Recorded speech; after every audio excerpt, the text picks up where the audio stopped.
protesters gathered in Lagos to demonstrate against the latest increase in fuel prices and electricity tariffs. The Nigerian police stopped members of the Joint Action Front who were protesting along with other civil society and pro-labor groups. The protesters called on the federal government to reverse the increase in fuel and electricity prices, saying the recent police policies are not in the interest of the Nigerian people.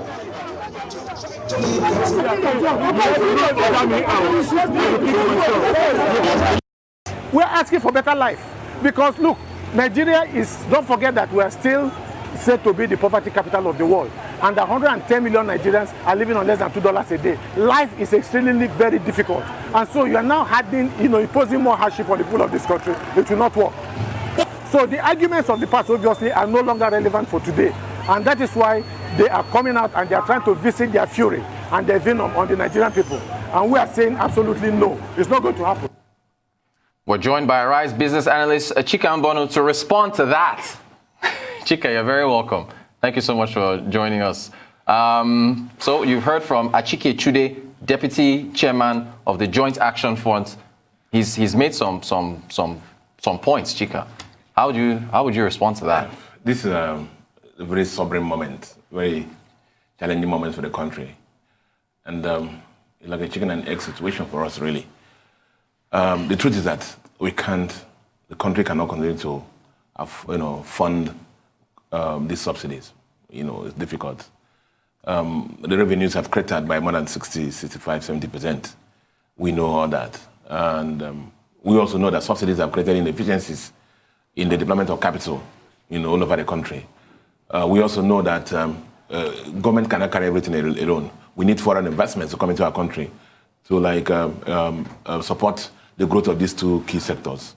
And with the current financial models we have in these sectors, with the subsidies reigning supreme, investments cannot come into the sectors. And without investment, these sectors cannot grow.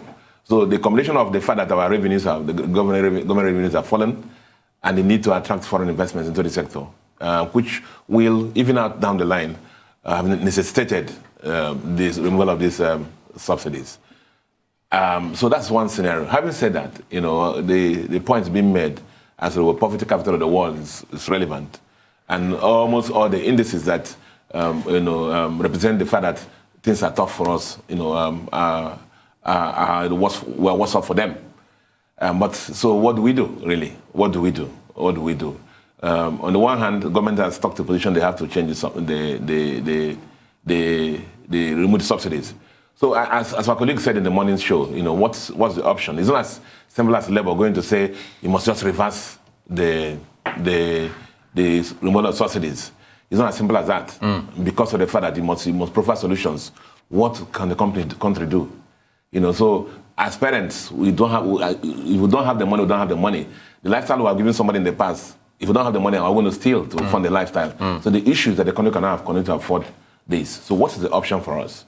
Now, maybe the government should have negotiated better. Maybe the government should have communicated better with the citizens of the country, and shared, let us know how bad things are. And then maybe government should show example, because where you still see government officials, governors, the ministers, and the people at the presidency still living life of opponents. Some people, governors are driving, moving with cars of 20 in a convoy, and so many other things. It's difficult to ask people to sacrifice. It's difficult to ask people to sacrifice. So if you're cutting our coat, it has to start from the top. And then that example will cascade to every citizen in the country, and to know that sacrifices are made at every other level. And that has not been communicated or done. And for me, that's one of the weak points in the strategy the government has adopted. That is, what are the pain points for the people? Of course, we know that we are just buffeted with so many things: exchange rate depreciation, VAT increase. Look at inflation where we are now. All of them bundles that have been dumped on the people. Are they, the social net that the government has been pushing all this while has not been transparently and efficiently been done? Because you hear government, the humanitarian minister, whatever the name, pushing out figures, so many billions are this or whatever. People around ask who has gotten that, who has gotten all these benefits, and so the safety net also has to be pushed and made more transparent, so that people, citizens, can feel that while they're sacrificing, everybody is sharing the pain. Thank you for that, Chika. Okay, part of this means there was a tweet from from Premium Times. There was a conversation that came out of this existing meeting between government officials and labor unions. Says, okay, yeah, there it is. Deregulation. Ideally, Nigerians should be paying 183 per litre for petrol. Now, this was attributed to Timi Presilva, Minister of State for Petroleum Resources. Because he's saying yes, that the importers of these products are still getting subsidized dollar. Right.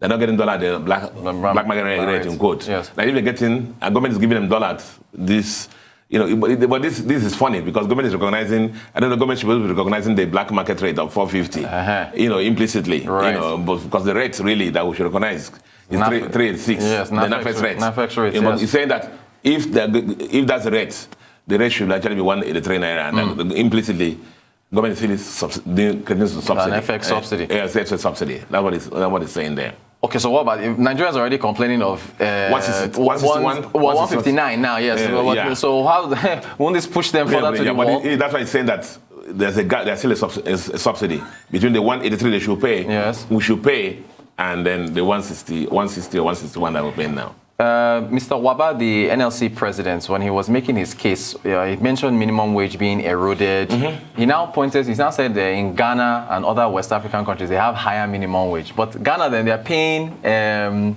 almost 300 naira for their own fuel. I just tell you that I find it difficult to compare countries to countries. Yes, you said that before. Because you have to put every component. If I'm 6 feet tall, it must be 6 feet tall. Yes. If I'm 80 kg, it must be 80 kg. Must put all the parameters in place before I'm comparing countries, because the parameters are not the same thing. But be that as it may, you know that Ghana is converted. They're paying almost 300 naira plus per liter, right. Compared to the one we're paying here. Okay, well, Chika, this has happened in the past. Labor unions have met with governments. They've, issued threats of strikes. Do you think, 30 seconds, what do you think will happen? Putting you on the spot. Well, let them continue to talk. It's not good for, things are already bad for our country. Strikes are not good for us. There must be a middle ground somewhere that government and the labor will agree. Arise business analyst Chika Mbono, thank you so much for giving us your thoughts on what happens next with fuel prices, electricity, and labor unions. You're watching the Global Business Report here on Rise News.